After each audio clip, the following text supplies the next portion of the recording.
Welcome back. It's another edition of the Penn State Blitz.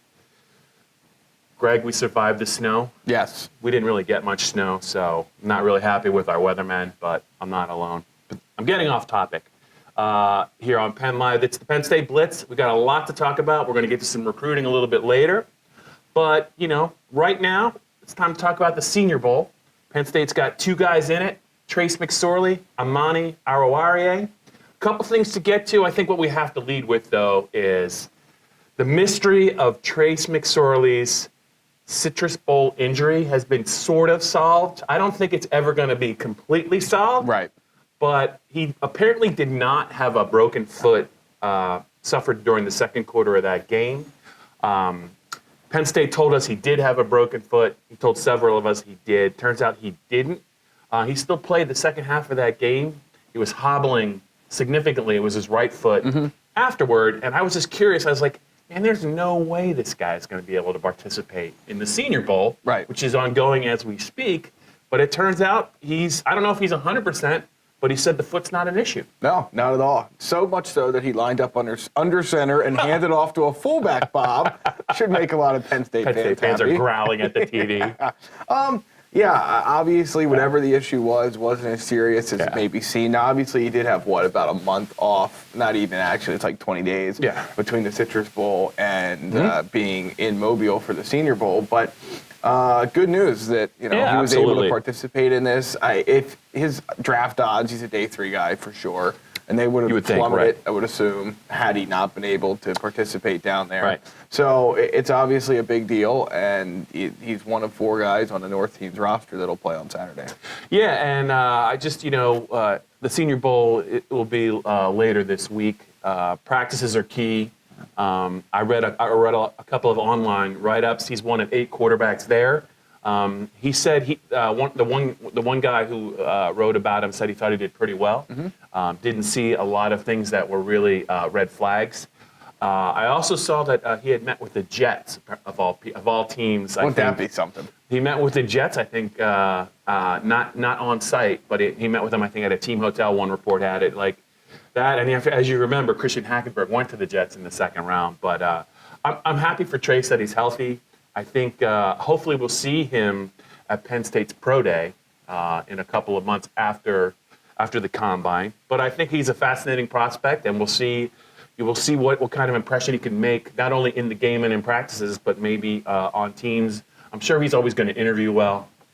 So we'll see. Amani Oruwariye, though, Oruwariye is actually the better, I think, pro prospect as we talk right now. He's a corner that could go very high in the draft. Greg, as we talk about it, where do you see these two? You said Trace day 3 probably. I think Amani has a chance to either A, sneak into the first round, or maybe B, go somewhere in the second. Yeah, I mean, at this point, he's almost like Christian Campbell was a year ago, where he was projected as maybe a first-round pick. He was rated by some as a top 30, top 40 player, and then fell down the board a little bit as things went on. But there's no question at this point that NFL teams want long, tall corners, and that's what Amani Oruwariye is. So he has a chance to get drafted, not just because of his skill, but because he does what Trace McSorley doesn't. He fits the mold at his position. So it's a big week down there for him as well. Yeah, and one thing I think I would pump the brakes on the comparison to Christian Campbell. Christian Campbell could never stay healthy. Amani is one thing. He's a pretty durable kid. He can run. He's a long corner. I think the Raiders are already infatuated with him, so that means Mike Mayock loves him, and so does John Gruden. We'll see. But I think he's probably a kid that Christian Campbell, I think, fell all the way to the 5th round, taken by the Cardinals. I think they cut him eventually. I don't think Amani will drop that much. If he runs well, I think that he's definitely going to be maybe a top 5, top 6 corner. But those are not the only 2 guys. Trace and Amani, Greg, are not the only 2 guys as we move to second down here on the Blitz that have a chance to get drafted. Penn State's got a pretty hardy junior contingent that left early. They have some seniors as well. But of the juniors, who are you watching for?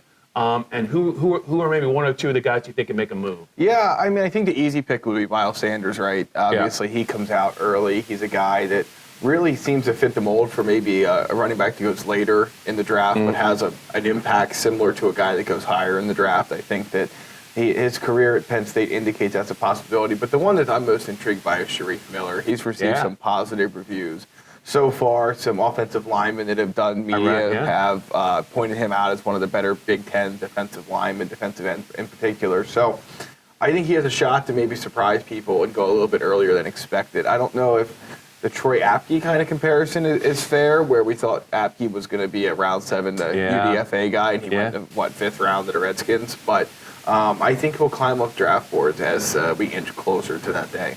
Yeah, I think Connor McGovern's definitely going to go fairly early. I don't think he's a first-round player. He might not even be a second-round player.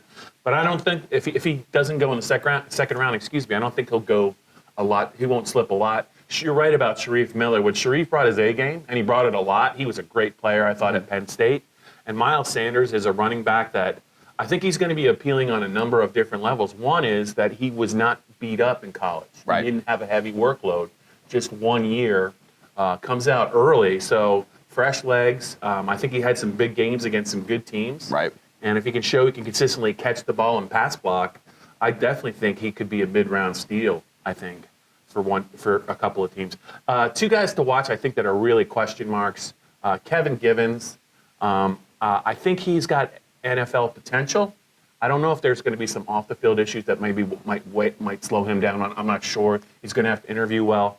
And the other one is Ryan Bates. I mean, you can make the case that maybe he should have stayed in school, but he clearly feels like he's ready to play. He's a versatile guy. I'm not sure if he'll be a mid-round pick or he'll be a late-round pick. Yeah, I'm not sure either, but clearly he's one of the ones that you look at. You look at the record number of guys that left eligibility on the table to come out, and he's one of the guys that you wonder where he's going to fall. Okay, so third down coming up here on the Penn State Blitz. Greg Pickle, I have a question for you. Let's do it. While you were waiting for the storm that never came this past week, were you by any chance up at like 2 o'clock in the morning, Sunday morning? Yes. That is Saturday past midnight. You weren't by any chance up watching TV, seeing if Penn State was going to get a commitment? Yeah, Devon Ellies, thank you for the Hawaiian-Polynesian Bowl for that experience. I will, say that it was good. It was after the first quarter and not the fourth quarter. There was a slight advantage to that.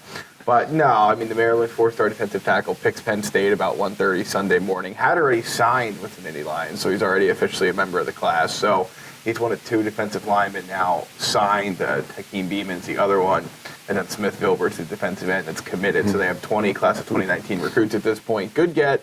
Obviously, I think Sean Spencer was looking after Kevin Givens left for 1 or 2 pluggers to get in this group, and he finds one in Ellies. They have a couple other names on the board, but he's a guy that they really pushed for later and able to get in region yet again. Yeah, so that's just one thing distinction I want to make. So they had the early signing period. Yes. And they have up until, excuse me, what is it? Is it the first Wednesday in February? Correct. Is that the end of the signing period or the beginning of another signing period? Yes, so the December one lasted 3 days, so whatever it was, December 21st or 22nd, then 72 hours, and then the second signing day starts February 6th at 7 a.m. Eastern, and it'll run until February 8th at like midnight, but most of the action happens on that first Wednesday, the 6th. So he had actually signed in that 3-day period early, just December, had not announced it. Correct, yeah. Another secret maneuver. Yeah, I believe by that tricky James Franklin and his staff. Yeah, Jason Oweh, I think, did that last year, if I'm not mistaken. So, yeah, when he says there's wiggle room and there's some things coming down the road, it's usually a good sign that somebody might be signed. You just don't know it's public yet. Okay, one more bit of recruiting news to get to